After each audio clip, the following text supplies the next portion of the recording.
कंवारी ननद। अंजलि की उम्र लगभग 30 साल हो चुकी थी। वो एक स्कूल में टीचर की जॉब करती थी। अंजलि के घर में उसकी माँ के अलावा उसका छोटा भाई और भाभी भी रहा करते थे। 30 साल की उम्र होने के बाद भी अंजलि की अब तक शादी नहीं हुई थी। इस बात को लेकर अंजलि की माँ रुक्मिणी देवी काफी परेशान रहा करती थी। माँ, मैं स्कूल जा रही हूँ, जरा मेरा टिफिन तो दे दीजिए। अब क्या पूरी जिंदगी मैं तुझे टिफिन बनाकर देती रहूंगी? अरे कुछ सोचा भी अपने बारे में या बस ऐसे ही? क्या माँ, सुबह सुबह फिर वही बातें लेकर बैठ गई। माँ गलत क्या कह रही है अंजलि दीदी? इतनी उम्र हो चुकी है आपकी, माँ कब तक आपकी सेवा करती रहेंगी? भाभी, मैंने माँ को कब कहा कि मेरी सेवा करो?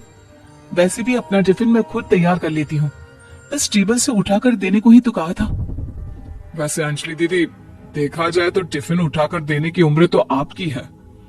आपका अपना घर परिवार बच्चे होते तो ये जिम्मेदारी आज आप पूरी कर रही होती। एक बात मेरी समझ में नहीं आती, अगर मेरी शादी नहीं हुई तो इसमें मेरी क्या गलती है? और तुम सब लोग मेरे पीछे क्यों पड़े रहते हो? अरे कुछ कहना क्या पीछे पड़े रहना होता है? अपने छोटे भाई को देख, तुझसे 3 साल छोटा है लेकिन दो बच्चे खेल रहे हैं आंगन में। मुझे आप लोगों की कोई बात नहीं सुननी, जा रही हूं मैं।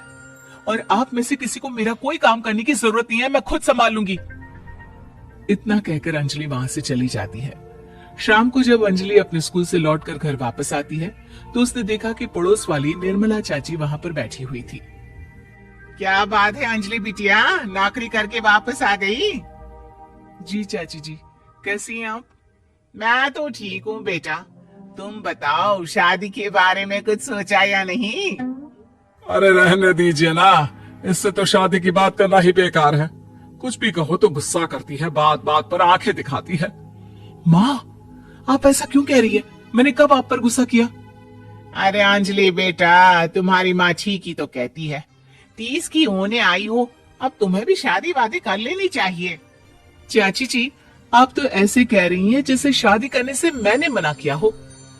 रहने दीजिए निर्मला चाची, हमारी अंजलि दीदी को अभी तक उनकी पसंद का दूल्हा नहीं मिला ना, इसीलिए वो शादी नहीं कर रही।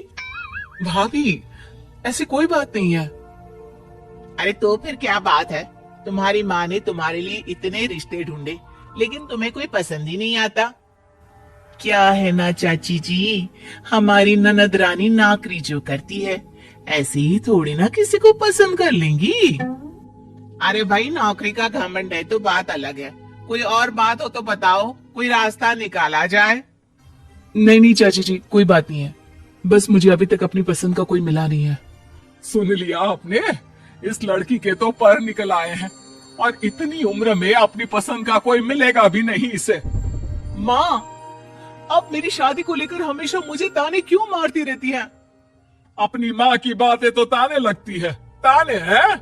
बताओ, मैंने कुछ गलत कहा क्या? देखो, ये सब छोड़ो, मेरी दूर की बुआ का बेटा है, उसकी अभी शादी नहीं हुई है, उम्र होगी कोई 34-35 साल।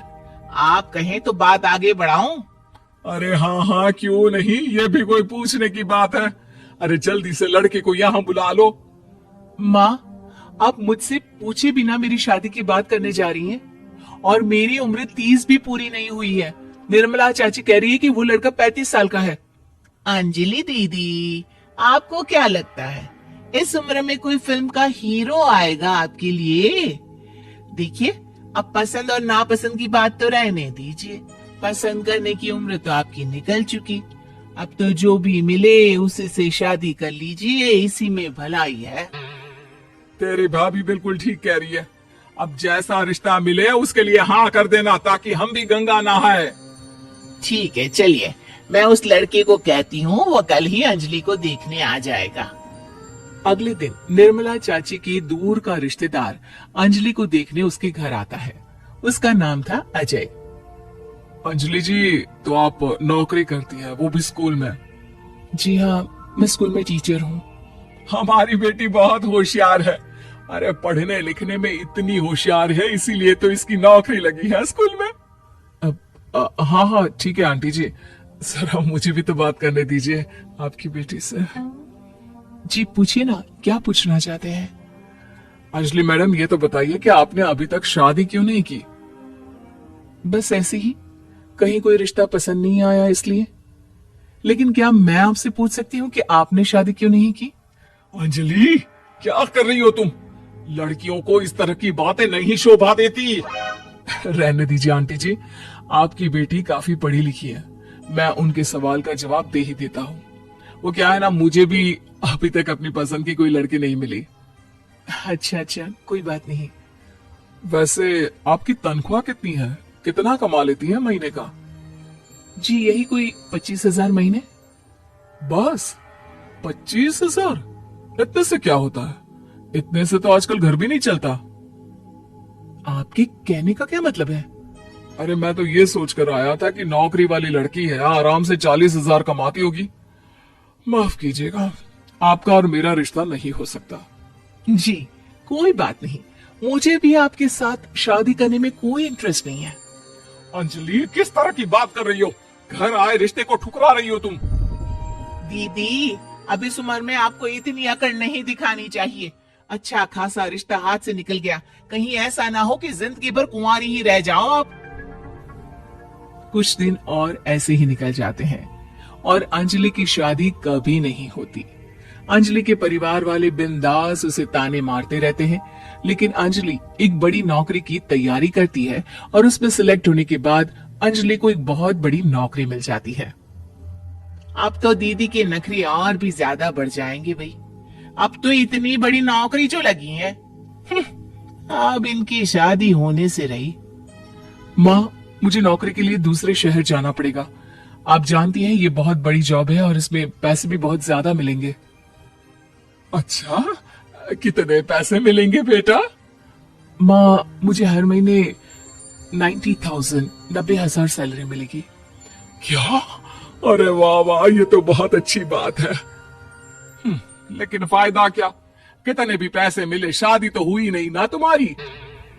अंजलि नौकरी करने के लिए दूसरे शहर में चली जाती है और जब कुछ महीनों के बाद वो वापस घर आती है तो उसे अपने पति के साथ देखकर उसके घर वाले हैरान रह जाते हैं। अरे अंजलि, तूने शादी कर ली और हमें बताया तक नहीं। और दामाद जी करते क्या है? इतनी बड़ी कार है उनकी। माँ, मैं आपको सब कुछ बताना चाहती थी, लेकिन आप सबके ताने सुनकर बहुत दुखी हो गई थी और इसलिए मैंने अपनी पसंद से शादी कर ली। मेरे पति मेरे साथ ही ऑफिस में नौकरी करते हैं और बहुत बड़े अफसर हैं।